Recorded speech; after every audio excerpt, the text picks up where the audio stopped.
Legislative meeting to order. I need approval of the minutes, please. Motion by Norbert, Second. second by Sandy. Any discussion? All in favor? Aye. Opposed? Motion carries. Unfinished business. Anybody have anything? New business, and the guy that wrote it isn't here. So I guess, is he, yeah, we'll come back to that one.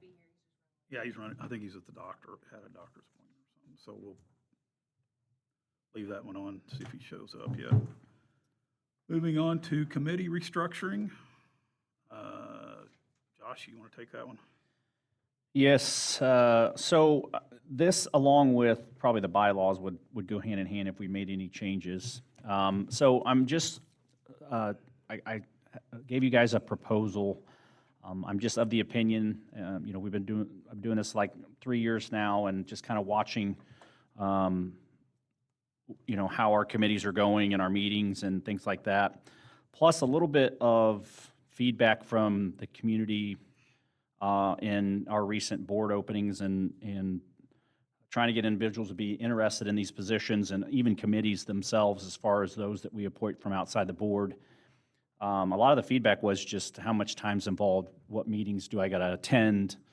You know, I don't want to take too much time away from family and those types of things. So it really got my mind thinking on ways that we can be as efficient as we can be, not only with tax dollars, with per diem, but also still give due diligence to the topics on the agendas for each meeting. So I gave everybody a proposal to kind of review. This is just a starting point where my brain was at. Obviously, I brought this to several of the board members that sat on the first board back in 2022 when we were kind of restructured some of it then.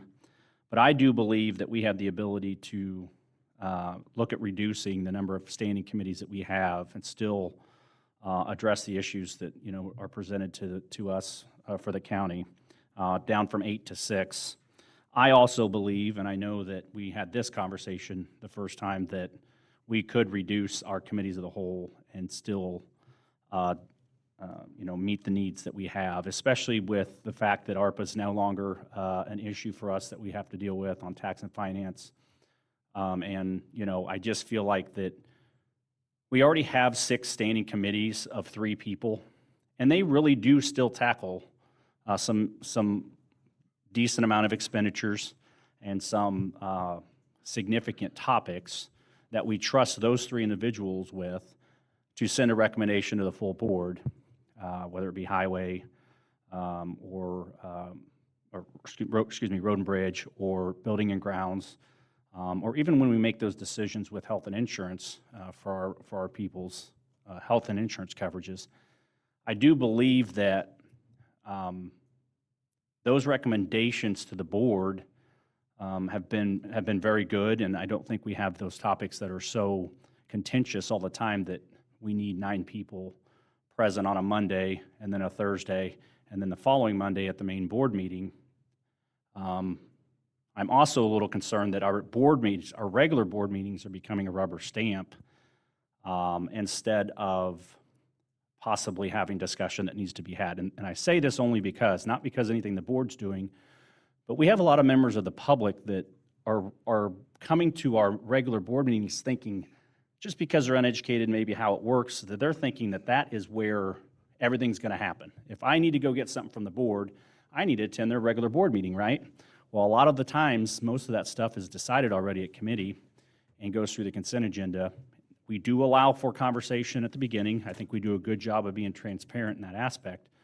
But I guess what my point is I do think that if there is a contentious or a important topic, if that's what you want to call it, at, let's say, the Tax and Finance Committee, that 3 people can't come to an agreement on or can't get a unanimous vote on, send it to the full board with that recommendation, and we can hash it out at the regular board meeting, just the same as we would at the committee of the whole. So I guess my point is that we have the ability to be just as efficient, look at those topics with 3 people. Now, I do understand that it takes away a little bit of that feeling of, well, maybe I don't have to be as vocal because I'll have another chance at the board meeting to think about it and vote later. But if we're afraid of taking a stance on the board, then we're probably in the wrong line of work. So, so I guess what I've proposed is to, and I don't know if you have a copy of it there, but I'll just go through it. The first major proposal that I have is that we would reduce our standing committees from 8 to 6, and we would be combining our Transportation Committee into our Buildings and Grounds Committee, and we would call it the Transportation and Infrastructure Committee, which would deal with all things buildings, grounds, and transportation related. And then we would combine our Health and Insurance Committee into our Legislative Personnel Committee. Health and Insurance deals largely with employee and personnel benefits and those types of things. I think it would fit under there. And then we would not have to meet those odd days that those two committees meet. And I don't mean odd as in, specific day. It's just that they're out there on their own in a meeting time, and they're not really bunched with any other meeting dates necessarily, specifically like, highway meets right before, buildings and grounds. So we, at the agreement from those that are on that committee, and we thank them, they serve both those committees, so they're able to be there and serve two committees and get, the per diem for both those committees. So God bless them for that. So by reducing those committees on those days that are out there kind of on their own, we're able to get more done when we meet, which will help those board members serving on those committees to obligate themselves to maybe just that day and get more done. So that's one proposal. Let's take one at a time so everybody can, does anybody have anything to say on that one? Any comments? About combining the transportation and the building. Mm-hmm. And I'm open for suggestions. It doesn't have to be that way, but I do think we can find a way to reduce our standing committees from 8 to 6, whichever way we do it. I just thought it made sense to try to keep maybe those committees that aren't quite as heavily taxed. You don't want to combine them into those, so you don't want to put it under tax and finance necessarily.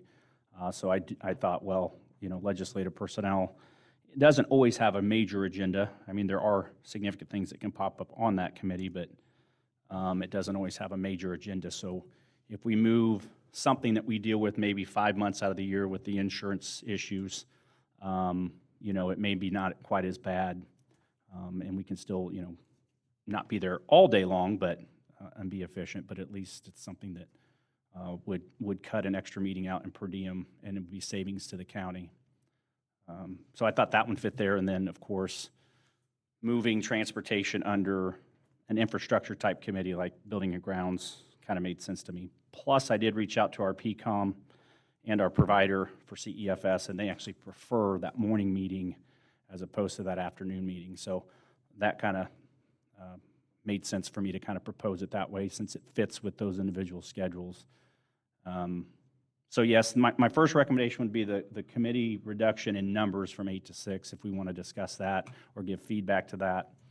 And then my second one would be the committees as a whole, looking at maybe reducing those to a number less than 9. I fully believe, because I have confidence in each and every one of you, that we could do it with 3, but there may be those that think maybe it still needs to be a larger number. So Let's do the 8 to 6 first and see if anybody has any comments, suggestions, or concerns on that one.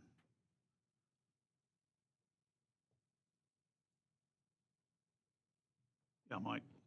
I agree with Josh. I think we could cut from 8 to 6 and save a little bit of money on the per diem and still be quite effective. Okay. Anybody else? Well, I think we have a lot of meetings, and when you give 6 days a week out of the month, that's a lot of time. And I do think that we can combine. I just, like in the tax and, in the transportation and the building and grounds, that involves 2 different people. That's involved in Kelly and Beth from CEFS and transportation. It's involving the sheriff, but I don't see why that meeting can't be split into halves, to where one of them, we deal with the transportation issues and then we deal with the building and grounds issues. And they're somewhat related. I looked at the overall proposal, it'd be somewhere savings in the ballpark of $21,600. If we just did something where we reduced from 8 to 6, it's just somewhere around $7,600 just in per diem estimated savings, so. Doug, I think, did you have something? Yeah, how about putting the legislative and tax and finance together as one, as a whole, except two as a whole?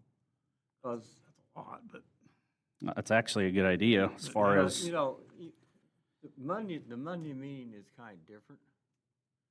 It's a different atmosphere. You don't, you know, I don't think we say as much maybe as we should well, because, because of the consent agenda. well, no, but you could pull it though. I mean. are you meaning the regular Monday Yeah, board? regular I board gotcha. meeting is a little more, I call it high class. I think everybody feels like it's I don't know, you wear a suit. I think it's become more of a, just a rubber stamp to what we've done throughout the week, and I do welcome efficiency, don't get me wrong. I don't want to eliminate the consent agenda because most items don't require I agree. full discussion and further motions, but I do believe that, you know, we can still give due diligence to our topics and be able to reduce some cost. You know, budget time's obviously been here, and so that's another reason this is on my mind, to try to find some savings here and there that we can, you know, instead of having 2 10-minute meetings early in the week and then maybe a 30-minute, maybe we have a 45-minute meeting and it still accomplishes, and not have those other 2 10-minute meetings. So that's where my head's at with it. I welcome any kind of feedback. We don't necessarily have to get it done this month. It'd be nice to try to have this planned, but I think we could still do them in December, get this finalized in December and send out before the January notices that we have to give out for the year. But I did get that out. I tried to get that out to you as soon as I can, that proposal. I know it was over the weekend, but any other feedback? That's actually an interesting idea. I don't know what we'd call the committee itself, but only having one committee of the whole does eliminate one of the committees, and then maybe we look at combining the other ones. You know, even, and then they take half. I think one would be plenty. One would be plenty. I mean, okay. Or tax and legislative, I don't know what you'd call it, you know. I do have a comment on the transportation and infrastructure. We are at the cusp of having a multi-million-dollar building built, and that was on my mind as the current chair of the Transportation Committee, who's going to administrate to the needs of that building. So it actually is a good thing that they're going to be under the same umbrella if we go forward with this, because that is yet another county property then. So instead of having to be a separate item, because it's on our agenda every month. Right.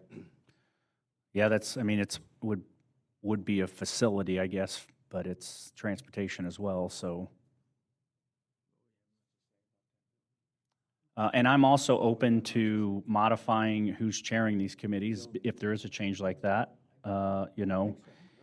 And, you know, I just threw some names down. This does not have to be final in some of those slots on the proposed committee structures. Obviously, that can be changed, especially if somebody, you know, Jeremy, if you're like, hey, I'd really love to stay with that project or whatever. So those kinds of things. Or not, you know, or you know, this is what I'm looking for. This is the feedback I'm looking for, and a lot of this has to be discussed in open session. So this is good that we're talking about it. This is how proposals come to the table, and I'm looking for any kind of feedback that makes us more efficient, and also keeps in mind, obviously, we want to spend taxpayer dollars wisely with our per diem. So, I mean, Doug brought up the county board meeting, the one we do on Monday, when everything comes to head. I've always felt, you know, the Robert's Rules of Order would say that you have committee reports right after you have the minutes.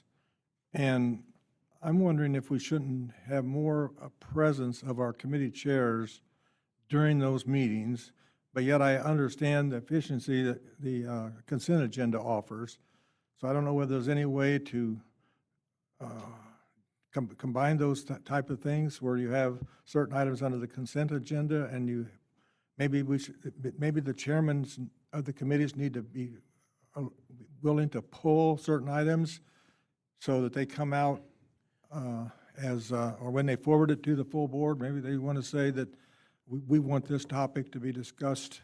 Well, we do have those committee reports, but it's at the bottom. I wonder, we could maybe move that to before the consent agenda, so those committee chairs could comment on those items within the consent agenda.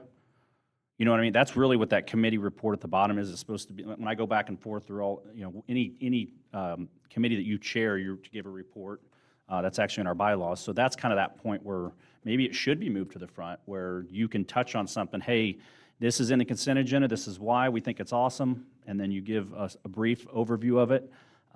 That could maybe solve your concern there, or maybe restructure the agenda itself to where committee reports are at the beginning before we take that consent agenda vote. Whatever some of the others think. I mean, I Yeah. just think that, like you said, that we sometimes rush through a lot of very important issues with the consent agenda, and it kind of stifles the input from board members as well as the public. But yet there are certain issues that's non-controversial Right. that we need to move through and not have a lot of time taken up by. Sandy, do you have something? I do. I appreciate, any effort that we can do to become more efficient. And I think, I do agree with Josh, that getting people to volunteer in today's day and age is difficult. And lowering that number would be good. I kind of take a different stance on, I'm okay with going from 8 to 6. But on legislative and tax and finance, I do think that those two issues are our core purpose. And I, for one, I'm a slow thinker. So the first time something's prepared or presented to me, I like to take time to think about that. And one of the things that I really enjoy during those special committees is I get to see what everybody else is thinking. Because I think one way, Jeremy thinks another way, Josh thinks, we're all different. And I would truly miss that back and forth in those meetings. And I'd still want that. And then I would have to go one-on-one with everybody in those 4 days before the next meeting when we actually, and I think that kind of dissolves some of the transparency to the public, because then I'd be having a conversation, hey, Jeremy, what do you think about that? This, hey, Chris, points. what do you think about this? Instead of having that in an open session. So I really believe that those two probably should remain standing of the whole. That's just my personal opinion. I just feel that those are very important, especially when we get around budget time, especially when we're dealing with some statutes that change or ordinances that we want to come up. I think all of us have different takes and have very important perspectives that need to be out in public. And I'm not opposed to doing any type of discussion on the county board meeting. I really think we do efficiently get a lot accomplished during those committee meetings. But I'm open to any idea where we can get more discussion in that too. I think you guys and gals do a great job pulling items that need to be pulled from that agenda, especially if your constituents have reached out to you and had a concern. And so you're right, all the points you just made are good.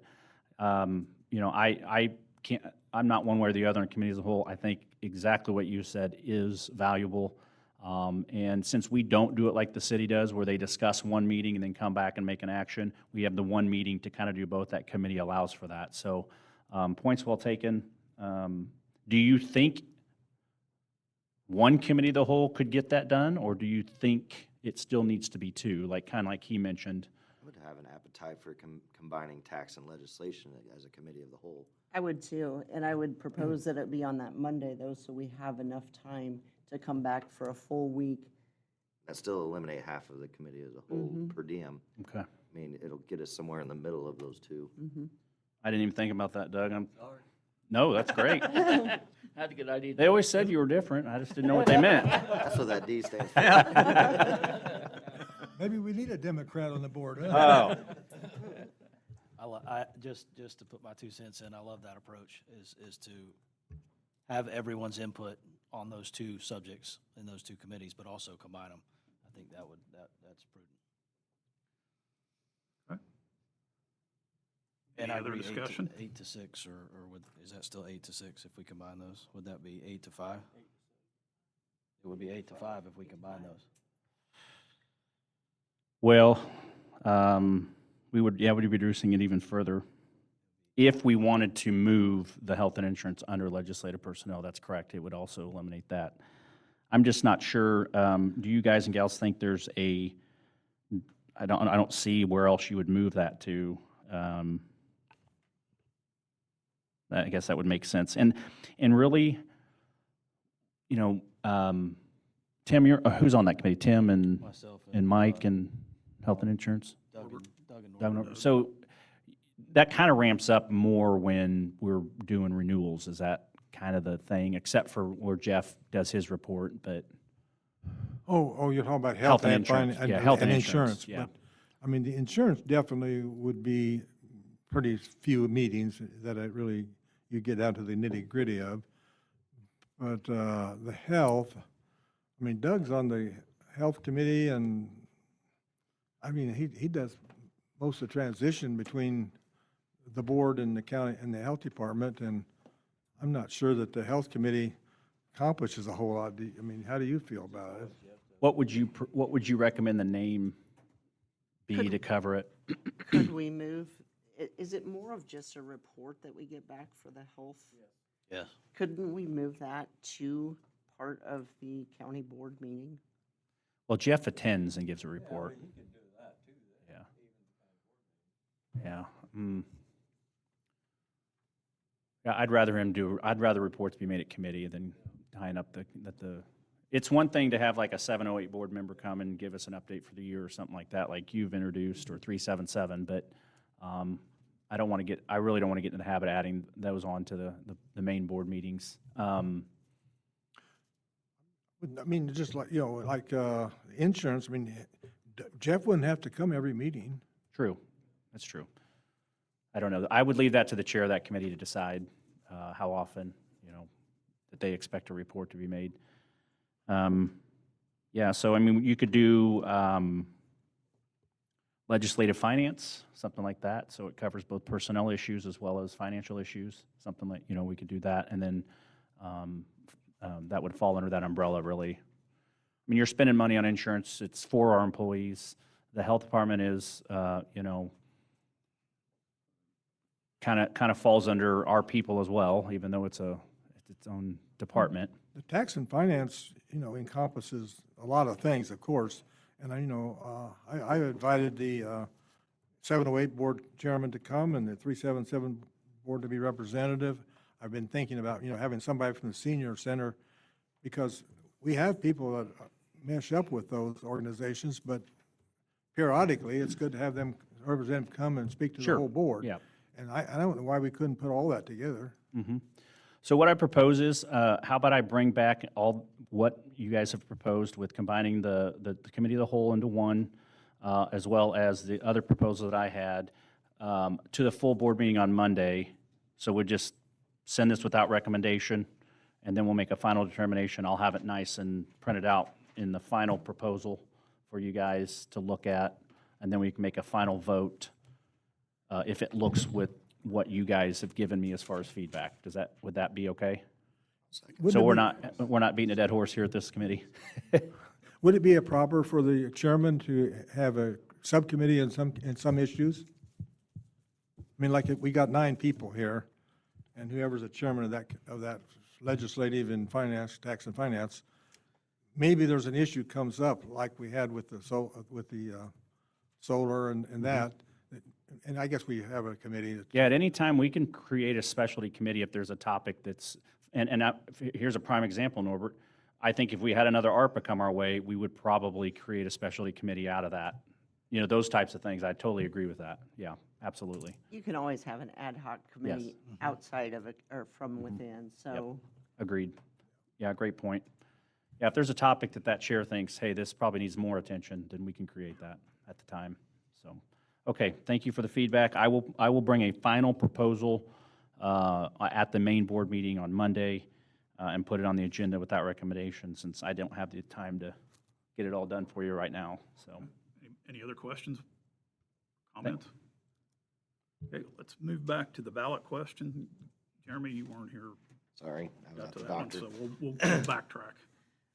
So, this is kind of near and dear to me. We're going through this mess with the government shutdown right now, and I know it's on its way to being resolved supposedly, but this is something that keeps popping its ugly head up on our federal level. And the reason that this is so near and dear to me, I've been deployed and had this exact situation happen before. I've had to leave soldiers in a combat zone that were not getting paid, and their families were having hard times paying rent and utilities and stuff at home. And to convince young people to go into harm's way when they're not even getting compensated for it, it's just ridiculous in my opinion. And this is not a partisan issue for me. Republicans have shut down the government, Democrats have shut down the government. But at the same time, they get to sit there and get their paychecks. It's enshrined in the law that they get paid no matter what. So I dove into did some research, and the only way to change that is if Congress votes for themselves to not get paid, which is not gonna happen. Or there is a convention of the states and an amendment is added to the Constitution. And the mechanism for doing that is to start at local government and put it on the ballot as a question. Should it be the policy of our municipality or our county, in our case, to suspend compensation for senators and representatives during a government shutdown? After the majority of a state votes in that, then they get added to the list, and it requires 38 states to ratify this. So this is just a grassroots way to start the ball. I'm hoping that we can be a leadership county and get following or surrounding counties to put it on their ballots eventually as well. That's what I'm proposing. And the exact wording you have here. The exact wording is, to be put on the ballot at the next election, shall it be the policy of our jurisdiction to urge the United States Congress to suspend compensation for senators and representatives for each day that federal appropriations lapse and the federal government is partially or fully shut down due to Congress's failure to enact funding legislation. Voting yes means you support suspending pay for members of Congress during periods when the federal government is shut down because of a funding deadlock. Voting no means you do not support suspending congressional pay under those circumstances. I would like to move that we place that on our ballot. Should we even have the first, shall it be the policy of our jurisdiction to urge, or should we just say, should United States Congress suspend compensation for, then you're just asking directly to the voter, do you agree that Congress should suspend it? Or do you want, I mean, because this sounds like, do the voters want the county board to take a stance on it? The reason it is worded this way, and I'm open to wording Right, changes. sure. But my understanding of the wording is this way, that, because it's stating that it is the policy of our county that should be the case. Okay. And that pushes it onto the next level. I don't understand all of it, but Okay. I kind of dove into some other places that had done this in the past, and this is, Is this a non-binding referendum question then, like we've done with others, or is this actually the first step in a binding action that will have to happen if we pass this? Is my that intent would be for it to be binding. right? Okay, As a cumulative effort. I mean, Right. we can't do anything currently, but. right. Okay.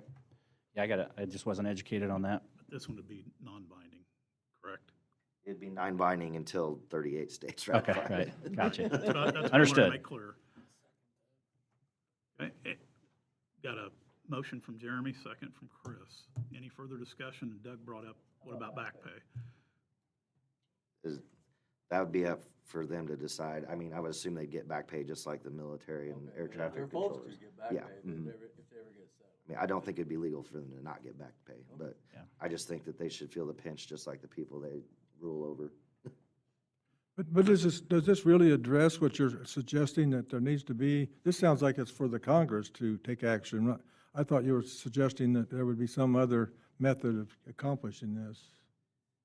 No, this is saying that our local belief is that they should not get paid. And once the majority of counties in Illinois vote in a similar referendum, then Illinois becomes a no-pay state. Hmm. And then Indiana does it, Missouri does it, so on and so forth, until there's 38 states. 38 have to do And it. then it goes to a congressional referendum. Gotcha. Did you run this by Aaron? I did not. Okay, because I don't know, I mean, should we say Effingham County in it instead of just saying shall it? Should it say shall Effingham? County? I'm okay with modifying, shall it be the policy of Effingham County to urge the I'm just asking, I don't know. I'm I all don't- right with that. Okay, Do you so wanna s- I'll modify my motion to pending Aaron's approval. Yeah, he might have a couple words to change, but Yeah, it wouldn't hurt to run it by him just since we're putting it on. That's kind of a last minute thing. I got it, gotcha. Okay, motion stands and you're okay with the change? Okay, any further discussion? All in favor? all right. Opposed? Hey, Okay, motion carries. Hotel motel fund. I guess Josh, you got that one too, huh?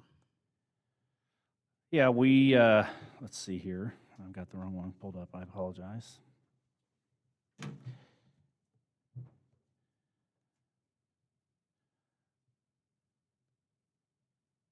Okay. I may not have the updated one in here. I may not got it to Angie. That may be on me. I know there was a couple word changes that you guys suggested.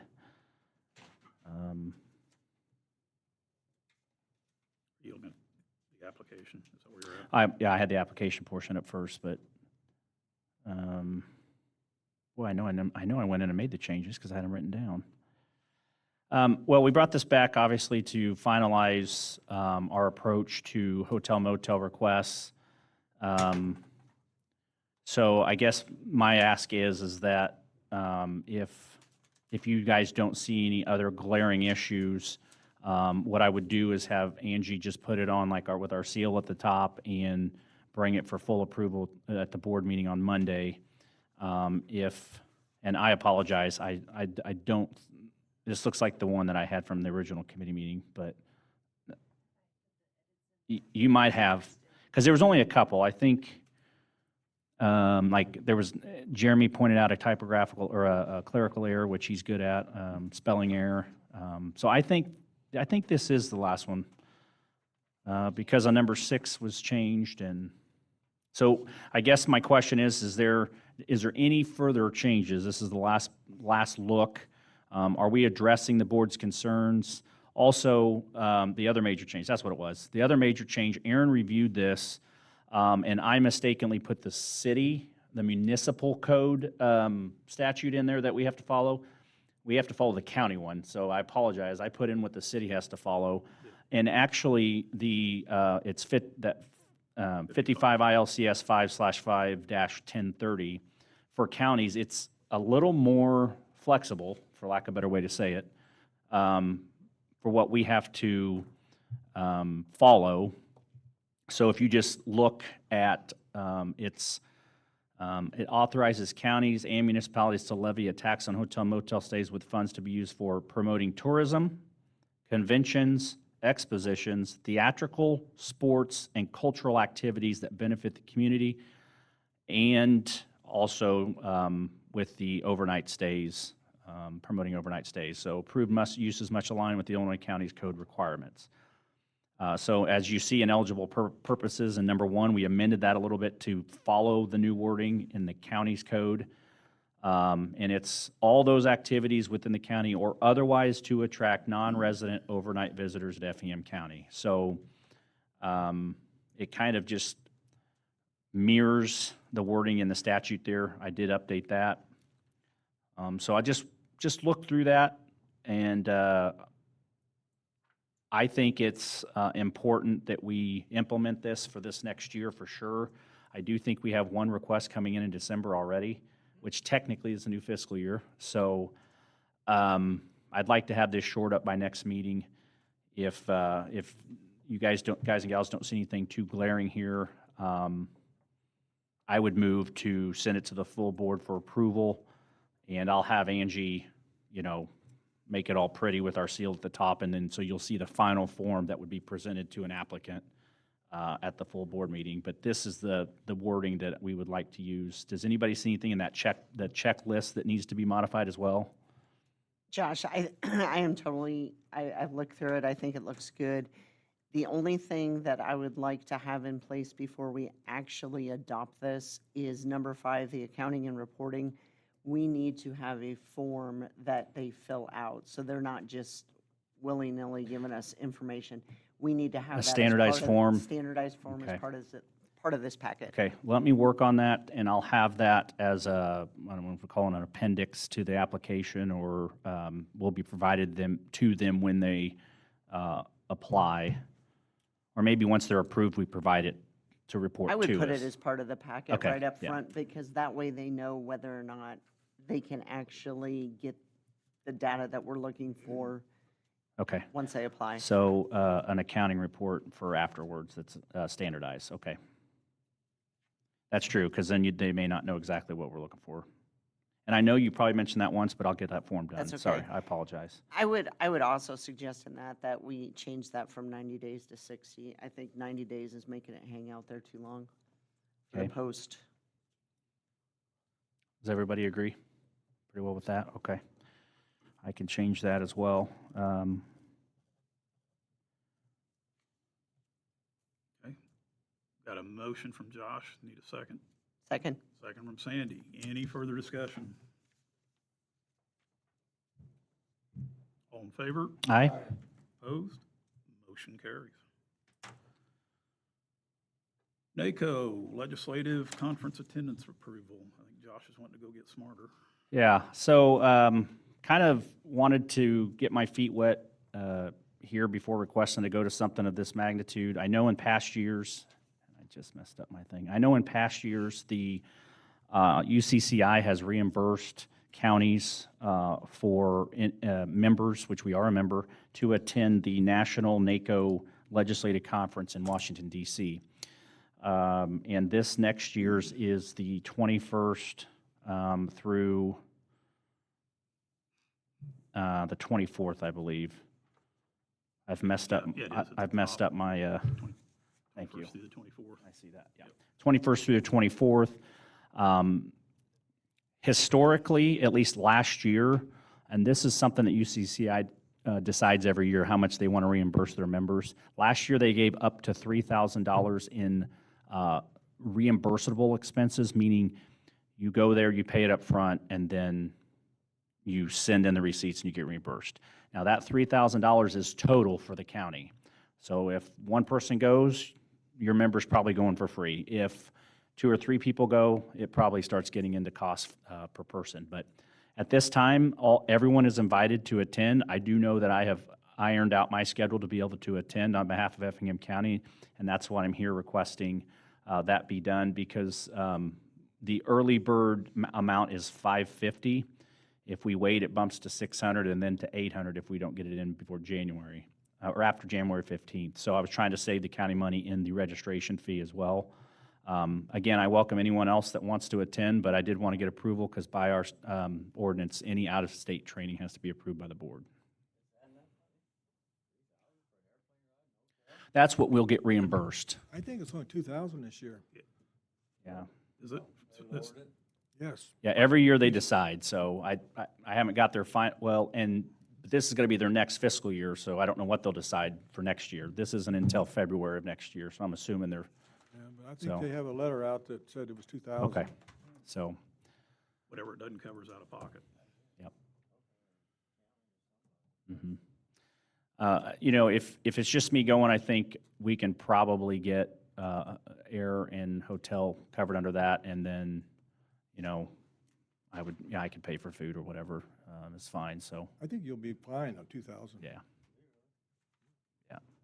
That's probably $800. Well, you went with previous chairman, so you get an idea about where the cost ends up, but I think it's valuable. I don't want to go every year. I don't think that's necessarily something that we have to do, but every few years, we probably need to be networking with those individuals and keeping in contact with our federal partners out there, so. So, I mean, if the 2,000 is not enough, we'll pay the rest of it, right? The county? I would ask to be reimbursed, but we do have training and lodging expenses that are reimbursed. So I'd hope to keep the cost to minimum, and I'd hope to get it all covered. I think it's a good thing that Josh is willing to go, because when Jim and I went, you know, we had a presentation from Senator Durden and Senator Lady Duckworth, and those were very interesting presentations. We had the opportunity to go up and talk to them one-on-one, And then in the afternoon, we went to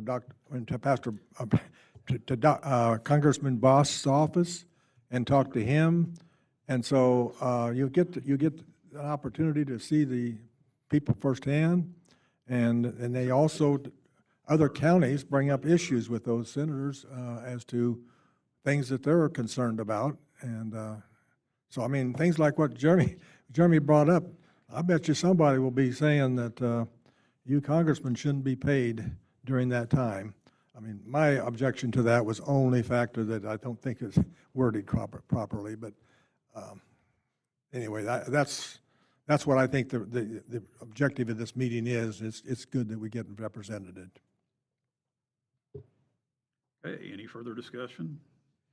And that December 3rd, if anybody else would want to go, we need to know by then to save the county money on that registration. So I would appreciate the opportunity to go if somebody would support that, so. I move to send Josh. Second.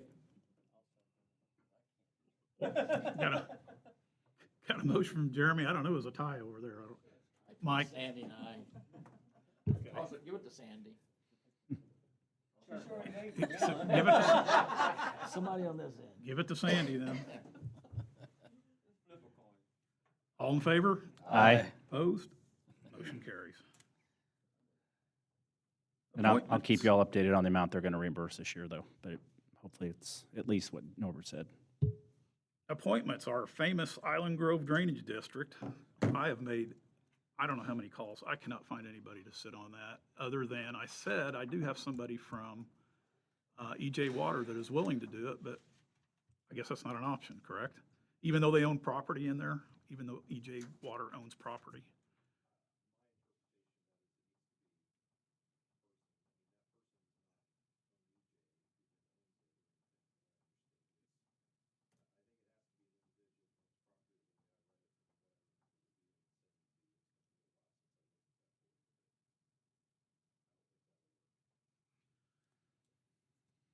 I don't know where else to go. I mean, I've made a lot of phone Whose calls. district is that over there?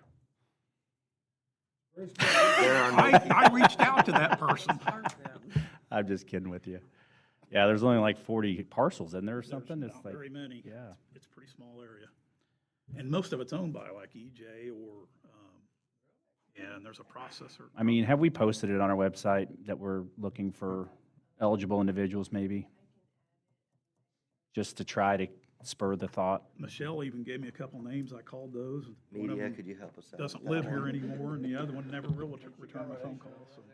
Island Grove Drainage District is who we're looking for, eligible individuals who own property in that district. It is a real small district, it is. If you can buy a piece of property over there, What about you, Norbert? Too far to farm that one? too old for that kind of stuff. I think the sheriff might have some time coming up. He might could. Well, that's true. He's way on the south end. I guess we'll leave it on there and see what happens, see if we get somebody. Okay. 911 Board, Brant Yocum, 12/1/25 to 11/30/28. I move that we take that to the full board for his nomination. Motion from Sandy. Second from Doug. Any discussion? All in fa- He's a fire chief. City. Effingham. Any further discussion? All in favor? Aye. Opposed? Motion carries. Economic Development Advisory Board, Norma Lansing, 12/1/25 to 11/30/27. Motion from Chris, Second. second from Josh. Any further discussion? All in favor? Aye. Opposed? Motion carries. And Ed Hoopengarner, 12/1/25 to 11/30/27. So moved. Doug started out, Doug and then Jeremy. Okay, Jeremy second. Any further discussion? All in favor? Aye. Opposed? Motion carries. Okay, general information, public comment? I do- Yes. Yep, go ahead. CEFS has had some hard times right now with this shut down, we had to go out and borrow money to keep the kindergarten system going. So we borrowed money to keep it going, because otherwise you lose teachers and, so we borrowed money, hope to get it back when they open up again. And Meals on Wheels burnt down, everybody knows, I guess, and it's getting a new location now for a while out here at the Lakeland. Lakeland College. He's gonna rent that basement. Everybody been in that basement? Nice. It's nice, so nice, yeah. that'll be a good place. We's only shut down for 2 days on Meals on Wheels, so Good. turned out a little. But we're about 90 people short of being full. I mean, we got a wait list of 90 people right now. That they We can't got- service? That we cannot service. Takes about 2,000 a year to feed them per year. A lot of. Hopefully they'll find are they gonna rebuild over there then, or I have not even talked to him. I talked to him one time, we didn't even bring that up. probably waiting on insurance and everything else, you I'm know, sure. But- so. Yeah, Craig's shaking his head, yeah. Well, hopefully there's light at the end of the tunnel with the shutdown, right? I'm not saying a word. Sandy, do you have something? I did. I know you all got that email about the FOIA and Open Meeting Act updates. And I just wanted to highlight that they've actually made some good changes this year. Public bodies may not hold any meetings on an election day. I don't think that's ever been a problem here. But active duty military can now call into a meeting when they're on active duty, and that's just a help. That's a great help for anybody who might not want to serve just because they won't be here all the time. Those two things were great. There's some good changes in FOIA too, which I know Angie has. And so actually, for once, we've got some good changes that came out for that, so. Anything else? UCCI. And a couple of things. I mean, we all know that the omnibus energy bill passed at the recent legislation in Springfield. And so it made a lot of changes to the solar, the wind, and especially the battery storage. And I think we have the opportunity, and those of us that were up at Galena heard Eric,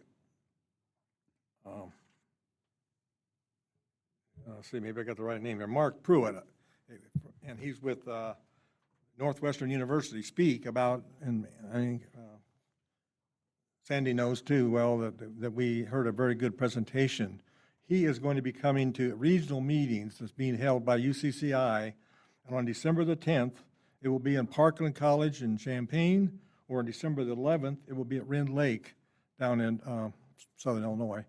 And I would suggest, and these are evening meetings, they're going to be like from 5:30 till 7:30 of an evening, and I would suggest that we try to make an effort to go to those, because those are going to be very informational, and he knows his stuff, don't he, Sandy? I recommend it. He was excellent, very nonpartisan, and just gave facts. He was excellent at explaining basically how energy works in Illinois.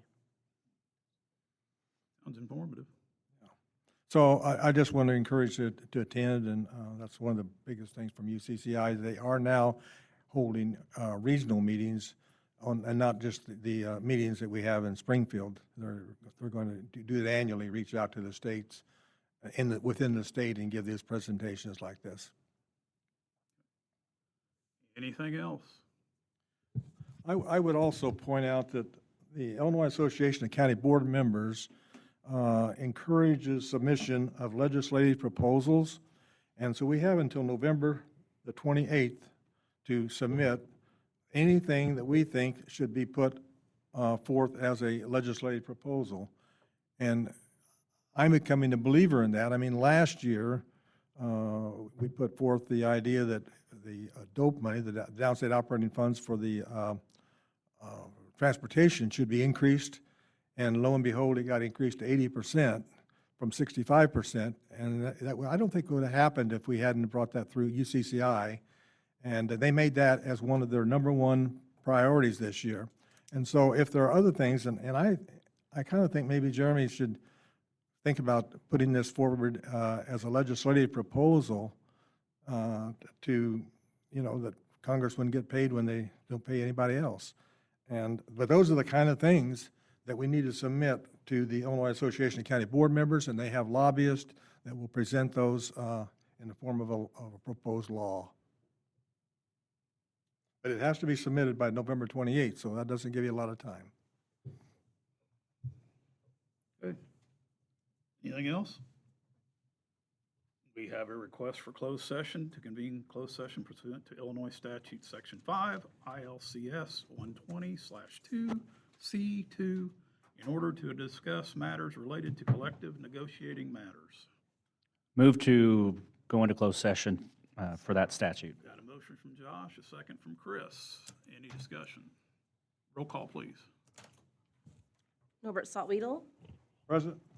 Josh Douthat, Probably needs to be an aye or a nay on going into closed session. Yea or nay? Yes. Yes. Tim Ellis, Yes. Dave Campbell. Yes. Chris Keller, Yes. Mike Buzzard, Yes. Doug McCain, Yes. Sandy Rich, Yes. Jeremy Ayers. Yes. Will there be any action, do we know? Not? Okay. All right.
Just gonna hear about it like 4 times, Jeremy did it. We all should. Everybody walk over and tell her. Yeah. It's like Office Space.